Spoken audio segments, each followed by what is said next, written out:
Sure. Very crispy. It's very good. Snacks. What are you guys doing today? How is your day going? It's a bit less hectic because we've got less sessions because of Thanksgiving. Great. Thanksgiving, eh? Yeah, I mean, we are not celebrating it, but we've got the benefit. I see. Cool.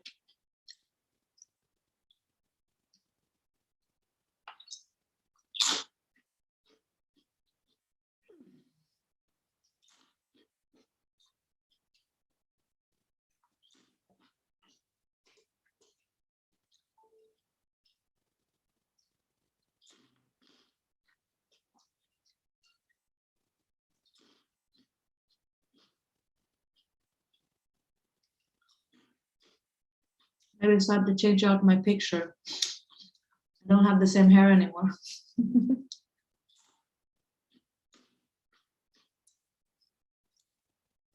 I think you got it colored. That's the difference. Yeah, and also it's shorter now. Look. Shorten the length. Yeah, shorten the length. Yeah, yeah. Maybe I'll change it later. Yeah.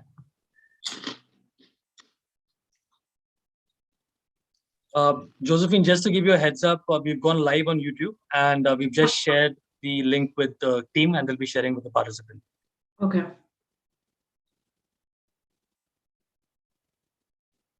I mean, we've still got 7 minutes left. If you want to go off video, that's fine. I can give you a heads up when we are about to start. Yeah, just give me a heads up when I want to stop. I absolutely will.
Okay, are we going in? We just have 2 minutes more to go, and Yeah, I'll give you a we heads can up. let people into the Zoom at least, and then I can start the introduction. Okay, because Because once I it's not start the related- session, it will It's automatically because start it's recording. related. It's just I'm just asking people to make an introduction in the chat window, basically, and so Okay. it will go fast. Okay, not a problem. So I'll let them in. Yeah, sorry. Have a great session. Thank you.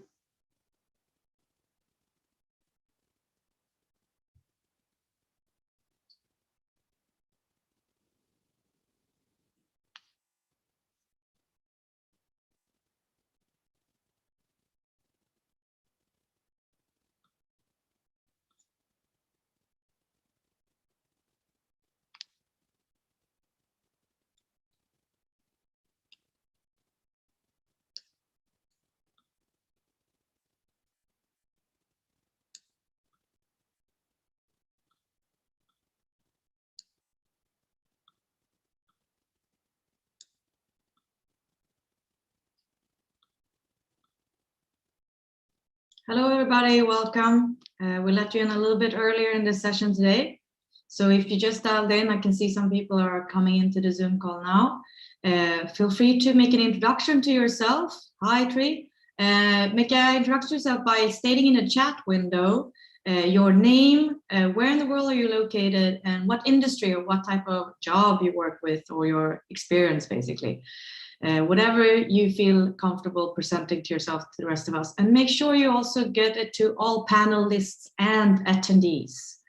So that would be great. We are asking you to do this also because we have a few people calling in today, you could say via YouTube streaming, which means that they won't be able to see what you're writing in the chat window. So I'm gonna read it out loud and everything to make this session as interactive as possible.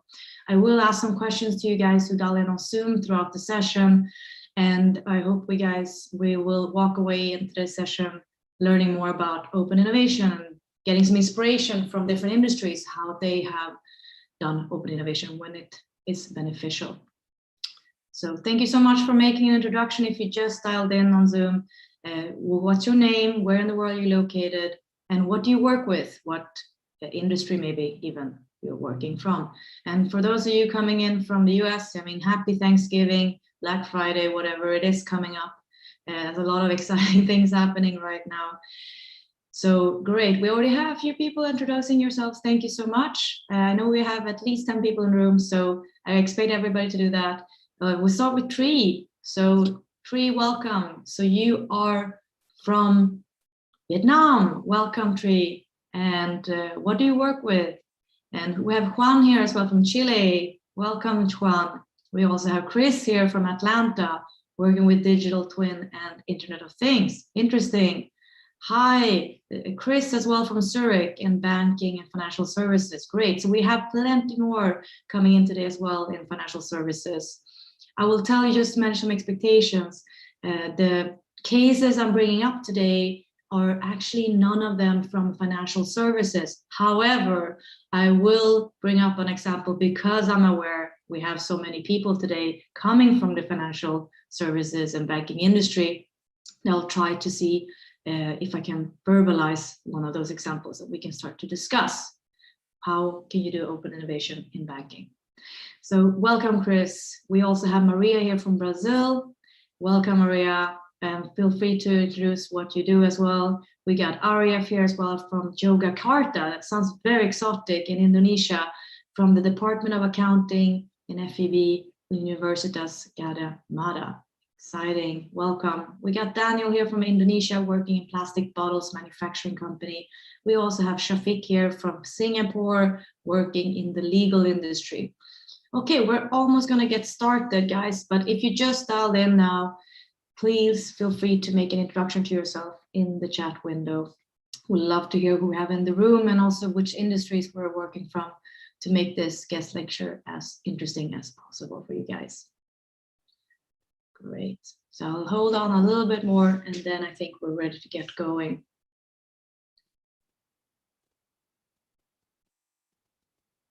Okay, great.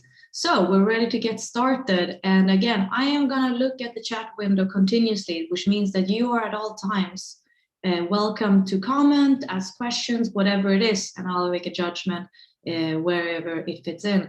So don't worry about that. You are more than welcome to participate throughout the lecture. And I will also ask you guys some questions. So I do ask you to lean in today and please come with ideas here as well.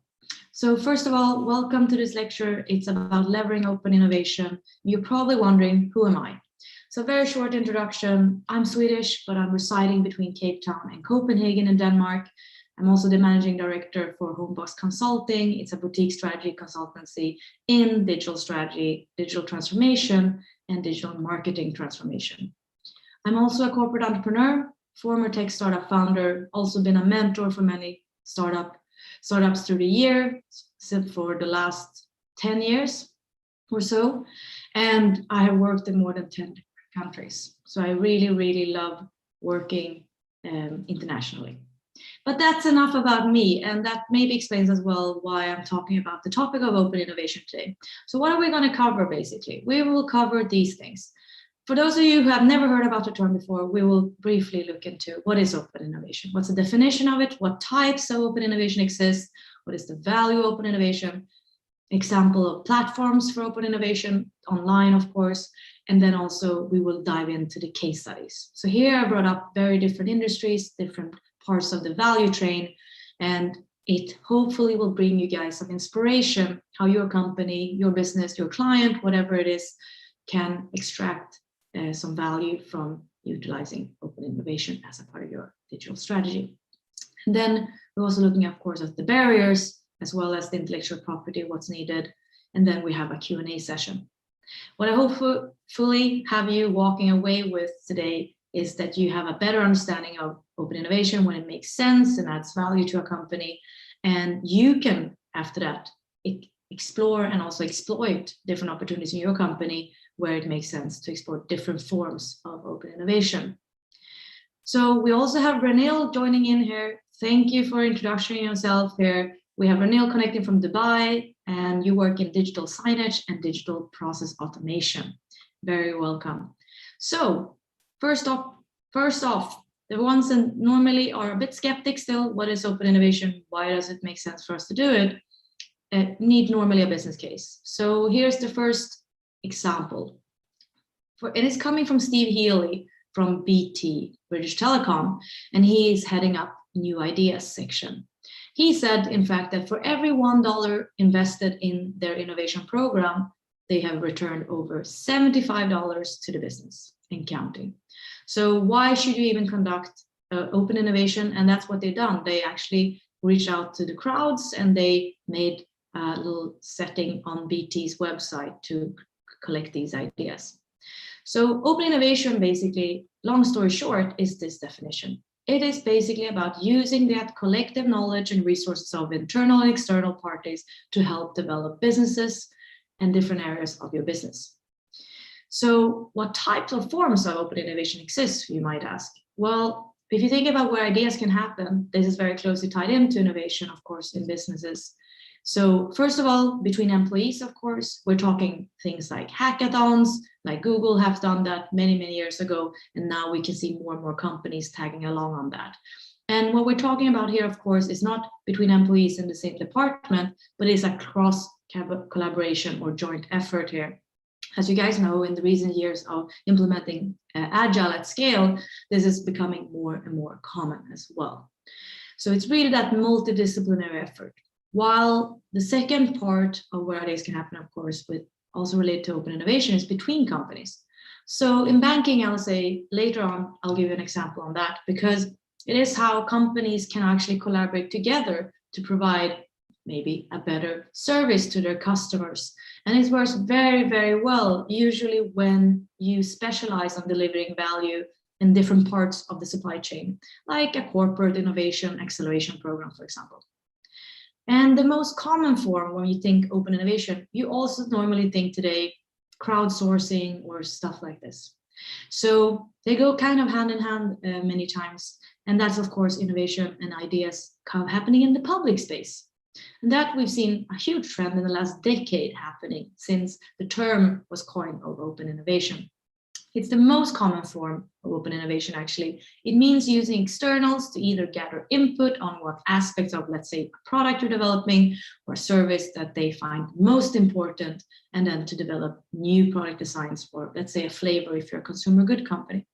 So you can use almost any type of channel, digital channel available, platform, survey, whatever it is, right? A survey is a part of a channel. And then you can reach out to the masses today like never seen before, including, announcement of competitions, open challenges that are just there to be solved, that your company can't solve alone. And of course, the last part is a mix of experts. We're going to see some case examples that mainly will be in the public space and the mix of experts today. Mix of expert, of course, is when ideation and innovation can only happen when it's a deep knowledge field where people must possess a certain type of skill set and knowledge to contribute to that process effectively. So, a company that maybe manufactures machines or drugs, or maybe even distilling water or whatever it is, they'll probably need to have some help from more advanced and highly educated individuals in, let's say, medicine, engineering, etc. It could also be a mix of experts like competitions with universities, PhDs, etc., having a common target audience when you seek for those fresh ideas, and you could have professional researchers and our niche experts that helps you. We will have some examples on that shortly.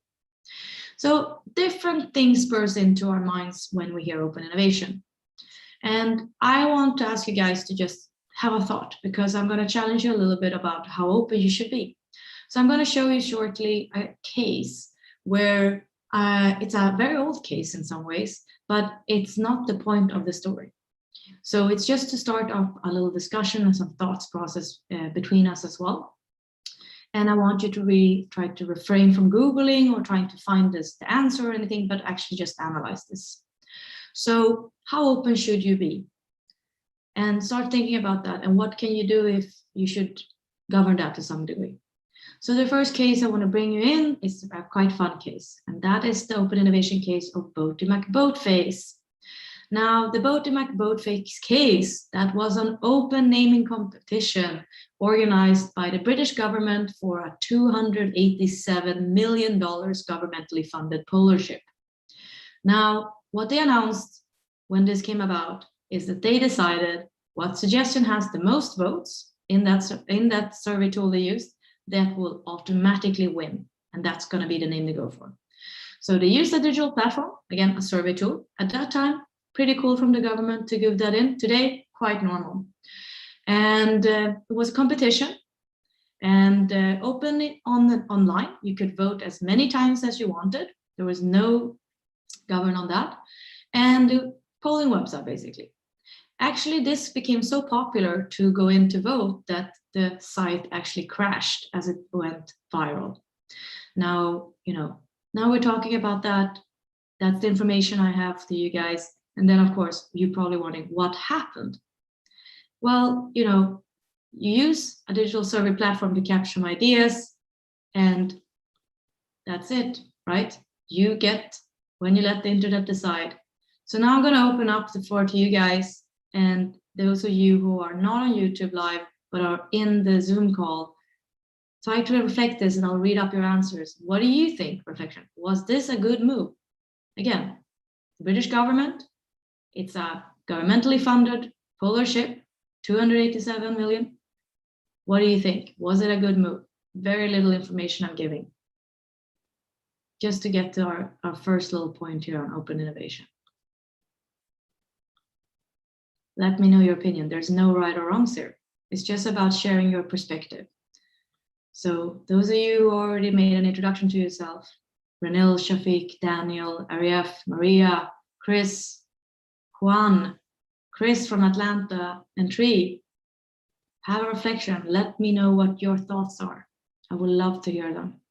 And of course, for the rest of you listening, we will share those back shortly when we hear them. So Chris, you're saying, good move for ideas, but they needed to be structured. So like this, so the boat makes sense in the end. Excellent, exactly that. Structures and governance processes, definitely something we're going to soon see in other cases. That's exactly it. I just want to make sure we're all on the same boat here before we continue. Galim, yeah, seems like a neat move. From what perspective, Galim, do you think that was a neat move? Why was that? I would love to hear. Curious. Chris, you're saying engaging the public was a good idea, but a little bit too loose. So there were some things lacking here. Maybe what Chris from Zurich said. So you're both agreeing with each other that there could be some more governance being put into this process of the competition. Daniel, I don't think open innovation without boundaries is a good thing. Exactly, that is very true. Shafiq, good move to gather some publicity, but should have inserted some control over the final winner. Yes, there was actually no limitations of what names you could suggest, for the record. And Reynolds, you agree with Chris, great. So guys, thank you for sharing your opinion. I'm gonna keep asking you guys more questions throughout this guest lecture. So basically, what the point is that I'm trying to make here is that without any clear purpose or goal for open innovation, it will be extremely difficult to reap the benefits of open innovation for your business. On top of that, of course, is the lack of governance. But if you think about it, there's no governance, no rules, maybe no ranking of the ideas, there's no process related to that, or the jury, time constraints maybe, somebody that follows up, maybe a tool even to manage this process for them. Clear who owns the idea. Actually, in Reddit, while it rallied up, on Reddit and Twitter, people went crazy, and that's why Boaty McBoatface became the clear winner. But we actually don't know what the clear goal was or purpose of this from the British government. One can speculate. And some people, when I have shared this case before, which I think is the reason, was to actually, with the purpose and goal of engaging the citizens. And if that was the purpose and that was their goal, they actually succeeded. So it was a successful case of open innovation to add value. But if their purpose was just to get the very best name for the ship, then maybe it wasn't very great. And Shafiq, you're right. The third thing, when people think about different perspectives here, was it a good move? Yeah, it was a good move to gather some publicity, as you write, but should have inserted some control over the final winner. So that's just the warm up, guys. And I will show you guys the evolution now of a digital open innovation platform. So this is one out of many that exist. There's also, this is Idea Note, but there's many. There's one called Bright Idea. There's many, many different platforms. I'm more than happy to give a list of that after this lecture to those of you who reach out on LinkedIn or whatever. So Idea Note is an open innovation platform, and they started out like this, basically. And why I'm showing you the very old version of it, of course, is because they also were co-creating this together with their customers, and through open innovation also walking the talk, right? This is what it turned into. And as you guys know, a lot of tech startups are using open innovation. They're not sitting in the dark themselves. They're actually co-developing same things with their customers, or even to the public, saying, hey, what do you want us to do? What do you want us to build? What should we do next? Now, this is where you can actually allow to govern your idea. You can have some access permissions, and you can follow up on things, but also you know deadlines, you know so many things.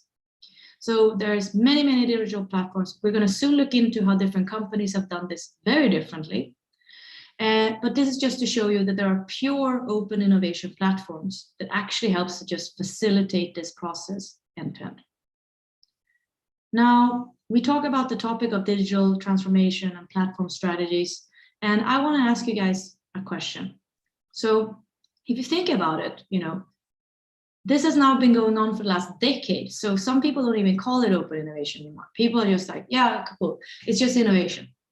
But what was actually disrupted with the rise of open innovation in 2010, basically, and then in parallel, we could see the rise of more and more engaging digital platforms. What changed fundamentally in our world? In terms of a process, whatever you can pin down, basically, what was the benefits of these two things going hand in hand? What do you see today out there before we dive into the case studies where it's going to be super clear what the benefits are? Have a guess about it and just pop that into the chat window as well.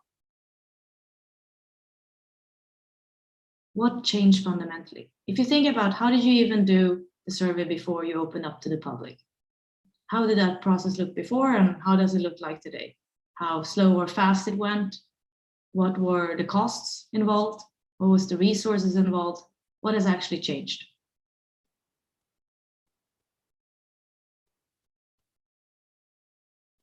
Have a thought about it. Yes, we have our first answer here, and that's a great one. So Daniel, you're saying, exclusivity was disrupted, and absolutely, now more collaboration. In fact, collaboration here, I think, is the key word. When we talk about crowdsourcing, crowdfunding even, right? It's all about that help that comes from the masses, basically. And today it's becoming, if you look at the next generation, that's what they grew up with. For them, it's oozed in every part of their body to collaborate by default.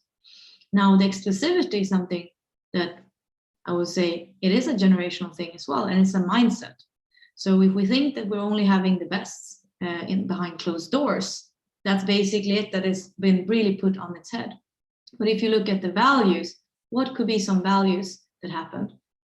So Reniel, you have added a comment here. So it's the mode of communication that exploded from one to many, with collaboration being a clear winner. Absolutely. There was no one-way street. And I'll tell you actually even that the collaboration process has been speeded up thanks to the different innovation platforms. There are so many different, you could say, features that you can put in place on the digital platforms for open innovation that actually facilitates for example, saving money in the R&D process. It's like a digital facilitator, basically, that before was a human or several humans in a team. You can also get to faster arrival to commercializing a product or service, right? You minimizes risks, just being a few. Guys, feel free to chime in if you have any more ideas. I'm just going to start looking at some of the examples, right? And yes, Chris, access to free resources, democratization of a way forward. Absolutely. I mean, again, next generation is paving the way. They don't even want to pay for things anymore. Just go in and they go to a Facebook group even to find the information and support and co-creating things. An area of more focus on customer orientation. Yes, by opening up the users to be involved in the product development. Yes, everybody talks about that. The occupation UX UI designer was a quite rare one 10 years ago. Today, it's the career that everybody's in high school wants to go to. It's quite interesting how many things have changed. And another thing, if we really go to drill down to the process, what changed, right? If we talk about that, you guys are talking about the free resource. We also are able now to put out faster. When we talk about agile, right? More products, more services. There's a higher degree of innovation than ever before. There's a highly digitized environment, basically bringing down those costs and also that time for managing, sorting those ideas that's coming in. That wasn't even possible before. And also those initiatives, we can do that at scale today. You can do that in parallel with the project that is happening at the same time. And then also, of course, we accelerated that ability to manage that innovation process in a whole nother way, much faster. We're able to capture, submit, sort, vote at ideas at scale, prioritize, test the best ideas much faster. And the active participants, we can update them much more transparent in that collaborative process today than ever before. It was super tedious before. So many things because of digitization and because of open innovation. So it's very, very interesting. So now I think it's time for us to move on to our first company case. And I'm going to show quite a few. So the first one I want to show you guys is Arla and how they did open innovation. So Arla is a dairy cooperative company, and they have many dairy brands under their portfolio. So they have everything from butter to sour cream to milk to yogurt to cheese, etc. And they had something called Arla Challenge Portal. Now, how they started was saying, we have a challenge here in our supply chain. We realized that the supply chain is not very transparent right now. And we're feeling the pressure here also that it needs to be more transparent because our consumers care. Where is this milk coming from? When was it milked? How fresh is it? Was it milked in the good conditions, etc.? And some people would say, maybe you should involve blockchain, right? But they probably thought, you know what, this is a challenge we won't be able to solve maybe just alone in closed doors at the office. And probably also our competitors are not either able. This is actually our industry issue that we collectively could probably solve. And it's not a secret that this is an issue, because every single dairy company has this issue, basically, is at scale as Arla, existing in so many markets. So what did they do? Well, they teamed up. So not only did they team up with another company, it's called Accelerates, an acceleration program that has a high reach for other tech startup founders and other tech startups. And they have a lot of followers. So they launched a new website. The website goes as a subpage other than their normal website that was helped by Accelerates in a collaboration. And they put up the process, very transparent, very visualized. You register, you submit your idea, these are the dates, this is the deadline, we will screen them, we will select them, and then we can do a pilot with your company. Whoever comes up with an idea to solve this challenge, increase that traceability and transparency of products to offer a platform for promising startups to scale their solutions. So it's a win-win, basically. What's the benefit? Well, first of all, if you guys are starting to already make calculations on the investment cost, it's quite little. We're talking about slapping up a website that has not that much content. In fact, it looked like this somewhat. And the other benefit, of course, is that if you start small and pilot one challenge, here's the first one of traceability and transparency, it's very easy to scale up to more challenges. As you can see, over time, they actually realized there are some hooks here. And people talk, right? So who is not a startup that would like to team up if they're trying to solve one of these challenges already with Arla? And then Arla will get the benefit of trying it first. So it's a win-win. So they actually also posted sugar reformulation as a challenge. How can we do that? New ingredients, new technology, alternative things, affordable nutrition. How can we make that more affordable and collaborate with Arla? What's the future of dairy? How can we make that more sustainable? And then also microbiome and gut health. So again, very small investment cost. You just need somebody to manage the process, make it clear and transparent, and it might benefit to partner up. Which leads me to the next case where somebody also partnered up and thought it was a great idea. Everybody has their own strategy when it comes to how you perform open innovation as a part of your strategy. So the next company is AstraZeneca and Innocentive. Now, this is about open innovation in R&D. So as I said before, it could significantly lower your R&D costs. So now I'm going to dive into that. How? Well, AstraZeneca years ago, so we're talking at least 4 years ago, they realized as well, this is very much on the radar.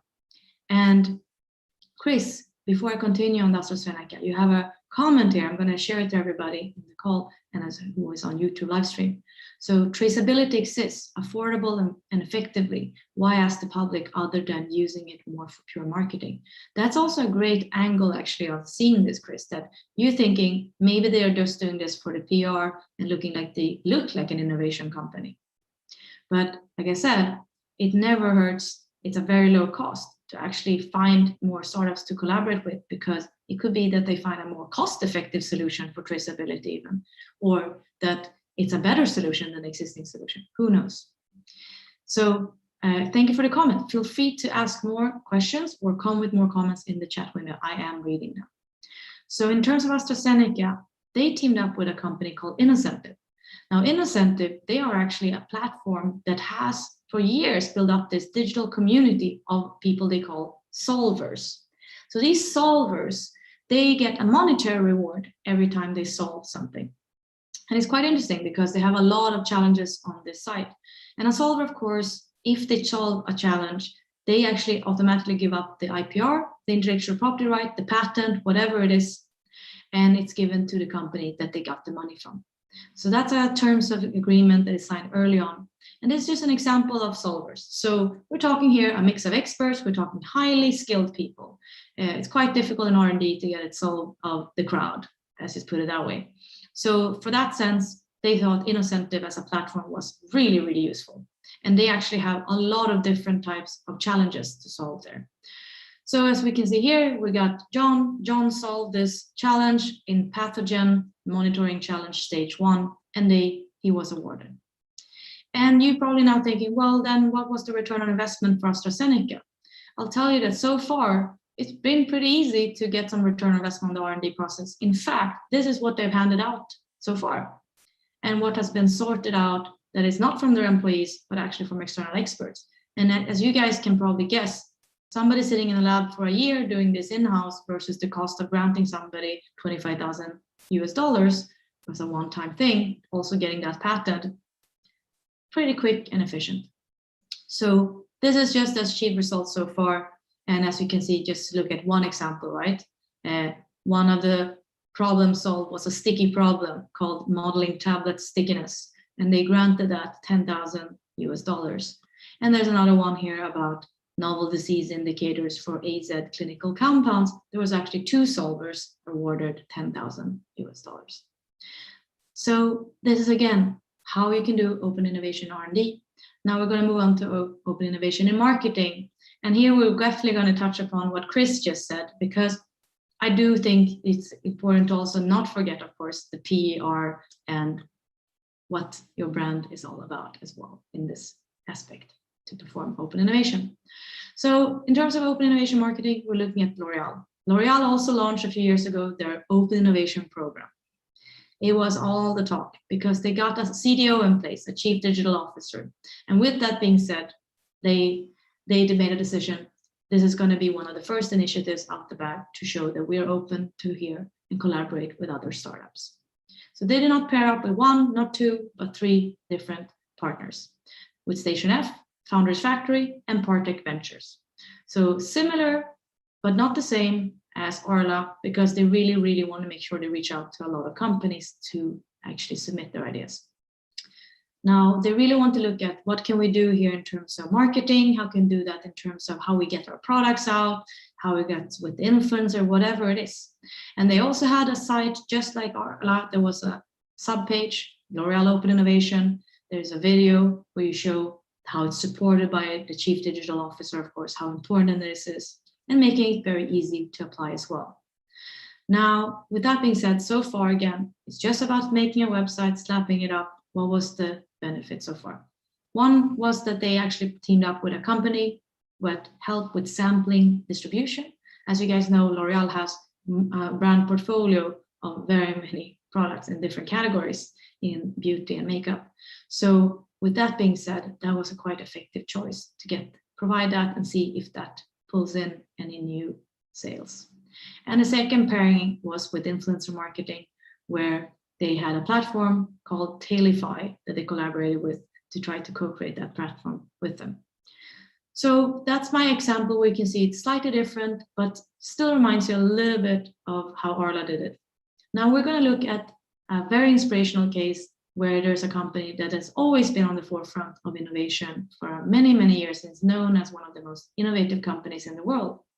And of course, then, they don't think it's enough to use another collaboration, an external platform. In fact, their strategy was all along, we're going to spend a lot of money on this. We're going to actually pour a lot of money into this. We're even going to have our own department that works full time, trying to facilitate open innovation for us to actually, well, facilitate that for new product development. What am I talking about, do you think? Well, it's no less than Lego. Who in the room actually likes Lego? So I know it's not just kids. So Lego is definitely one of those companies that everybody knows. They just keep reinventing things. Now, they definitely have for many, many years. In fact, they're one of the pioneers to use and leverage an in-house built digital platform to facilitate for open innovation. And they even call it Lego Ideas. So this is not the same department as the rest of the Lego company.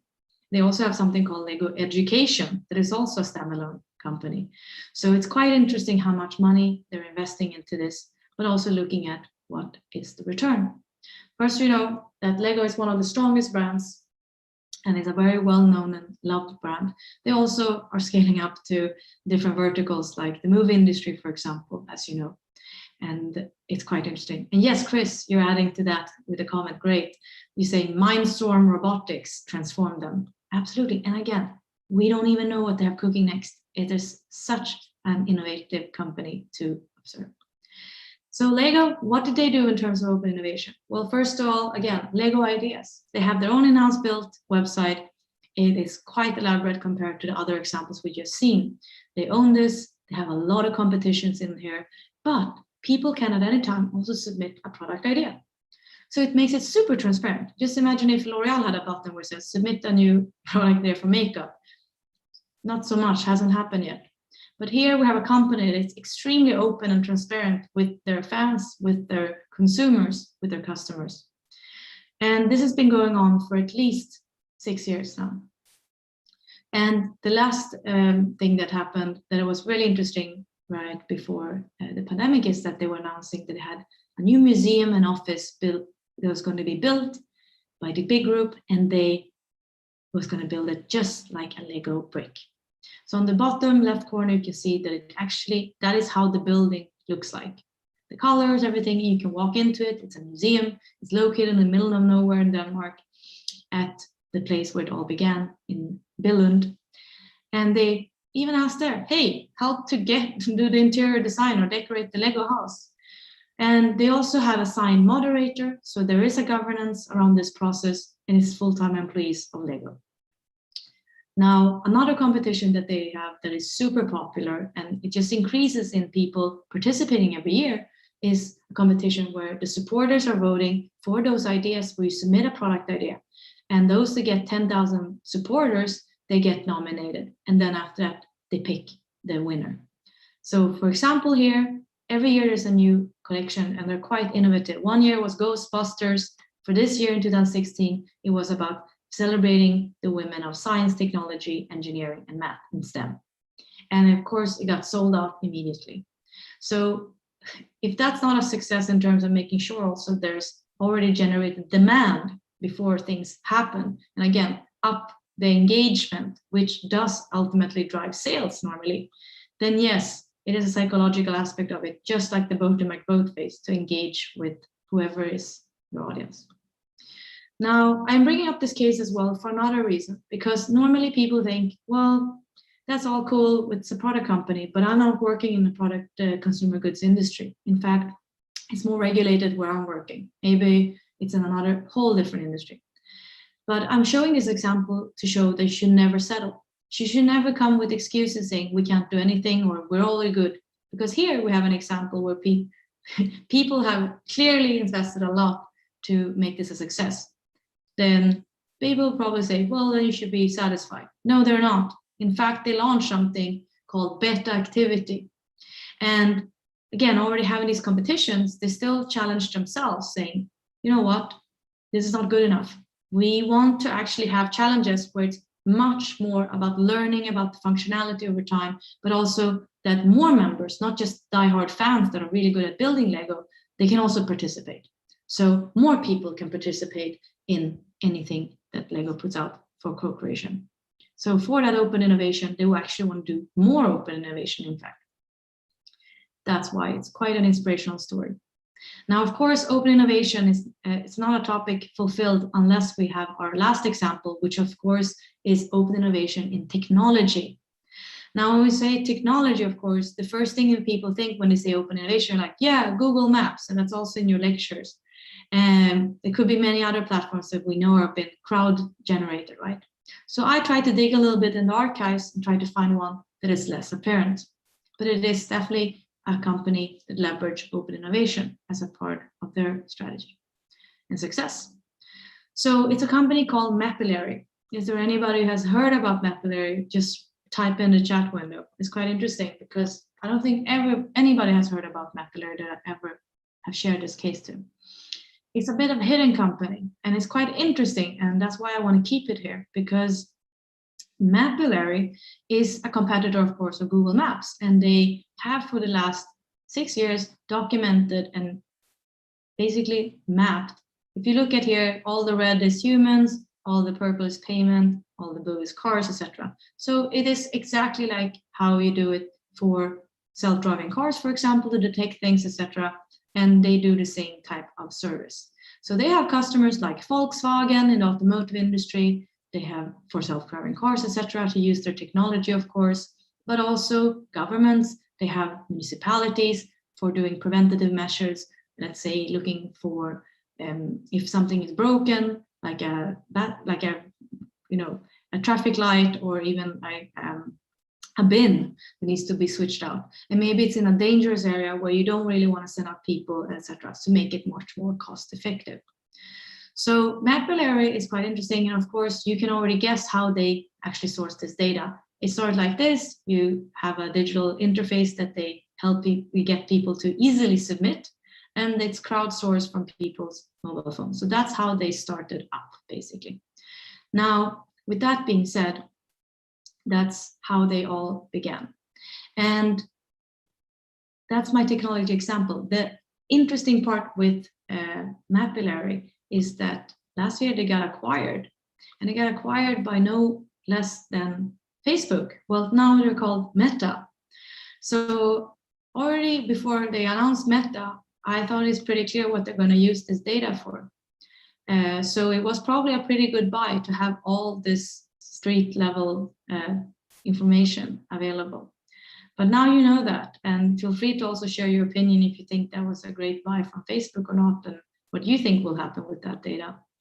But that's what one of many acquisitions that Facebook has done recently. So with that being said, when it comes to intellectual property rights, of course, and open innovation, that's also very important. Now, when you think about it, you need to define a space for innovation. Is it owned? Is it a partnership? You, of course, like we said, need to govern that platform that you're thinking about. And then, of course, setting the rules. You need to have clearly written terms, come with an NDA if possible, of course, and so on. But when people talk about open innovation, the final point I want to make is to think about what could be the challenges and barriers. And I could say that we can split it up into 4 different buckets. The first, of course, being strategic. If you don't have any clearly defined goals or purpose, then you shouldn't do it. I don't think so. I think it should be super clear from the get-go what is the purpose of this. They say if L'Oreal's hidden agenda was PR and marketing, then just state that before you start, right? Because otherwise it's very difficult to measure what is your return on money spent. And the next one, of course, operational.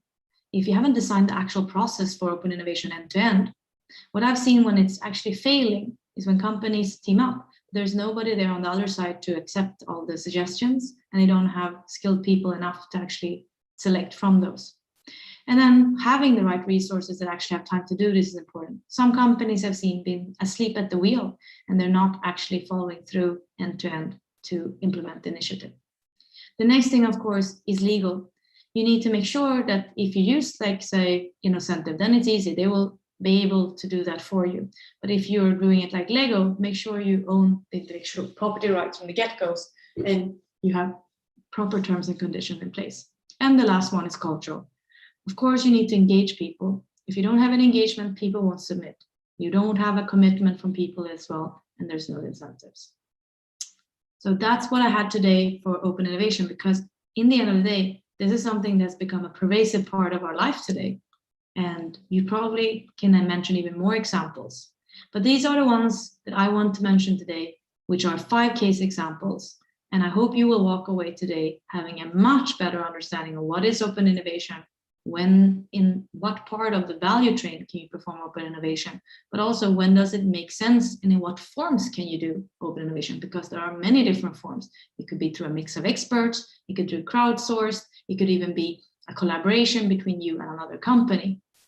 And that leads me to my example in banking. So there is a Danish bank that actually has, for the last 2 years, spent a lot of efforts to become super customer-centric. And it's a bank called Danske Bank. Now, they have definitely not been all ups for the past 2 years either. But one thing they have definitely done in terms of digital platforms and their digital strategy for customer centricity, that is implementing beyond what their own services are. So what they launched actually not too long time ago, it was last year, in fact, in the pandemic, they were the first in the Nordic countries to have a solution where they basically just had that you can view your business accounts from your app to other banks. So they already acknowledged that, wait, we interviewed a lot of people who would use research, and they don't only have us with bank, and some of them are, people that have a company or two, so they will probably have different banks. Now, why not then help them truly and make an interface that actually caters to most? In order for us to do that, that means we need to collaborate with our competitors. So let's do that then. And that's what they did. So it is, as we talked about, there are 4 types where ideas can happen, basically. But the idea came from the crowd, and it also came between the companies, so intercompany innovation. that's the example I have from financial services, but I'm sure if you have more to add, please do that in the chat window. But I'm going to open up now for the Q&A, and I will also say that you can ask any question in the Q&A window, and then I will try to do my best to answer it. So anything related to the topic of open innovation, I'm more than happy to answer. And then also, of course, these slides will be available on the Emeritus platform after this lecture, and you will also get that in a PDF. The recording will also be available after this session.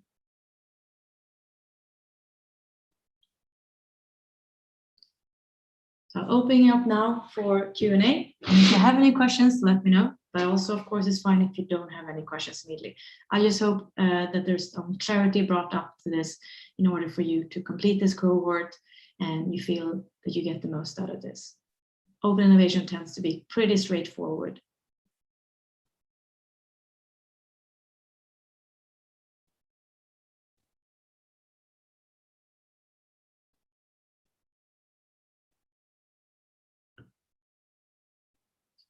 All right, it seems that it's super, super crisp and clear, and everybody is able to walk away from today with a better and clearer understanding when it makes sense to utilize open innovation in different parts of the value chain. That's great. And I hope you also got some inspiration today from the different case studies that could be potentially reapplied in your own industry and what you work with in some way, shape, or form.